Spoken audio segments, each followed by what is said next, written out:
ભાજપના પૂર્વ તાલુકા પંચાયત સભ્ય અને કંટવા ગામના પૂર્વ સરપંચ રાજુભાઈ વસાવા સહિતના આગેવાનો વિધિવત રીતે કોંગ્રેસમાં જોડાયા છે। તેઓને કોંગ્રેસ પક્ષમાં આવકારવામાં આવી રહ્યા છે।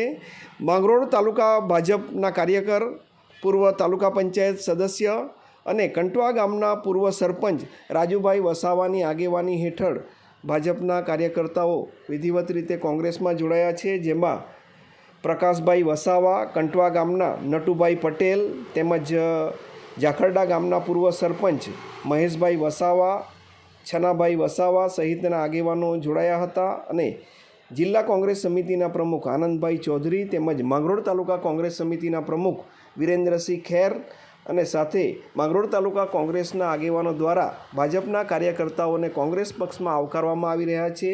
આજે તારીખ 25મીના રોજ વિધિવત રીતે ભાજપના કાર્યકર્તાઓ કોંગ્રેસમાં જોડાયા હતા। ભાજપના પૂર્વ સભ્ય રાજુભાઈ પ્રતિક્રિયા આપી રહ્યા છે। મારું નામ રાજુભાઈ ભૂરાભાઈ વસાવા, માજી તાલુકા પંચાયત સભ્ય, માજી સરપંચ, કંટવા ગામ પંચાયત। હું આજ કોંગ્રેસની અંદર વિધિવત રીતે જોડાઈ ગયો છું। આવનારા સમયની અંદર જે કંઈ કામગીરી પાર્ટી સોંપે નિષ્ઠાભાવે કામગીરી પૂર્ણ કરીશ। બોલો।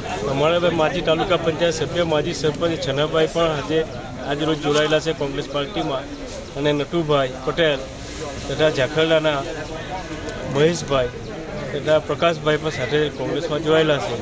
અમારી વિચારધારા ભાજપની જાતિ પર ભાજપની આદિવાસી વિરોધી વિચારધારા લીધે દેશનું આ બધી પરિસ્થિતિ એવી પ્રકારની સર્જાયેલી છે, જેથી અમે કોંગ્રેસ પાર્ટી જ આદિવાસીનો ઉદ્ધાર કરે એવી પાર્ટી છે, જેથી આજે વોટ વિચારીને અમે કોંગ્રેસમાં જોડાયેલા છે।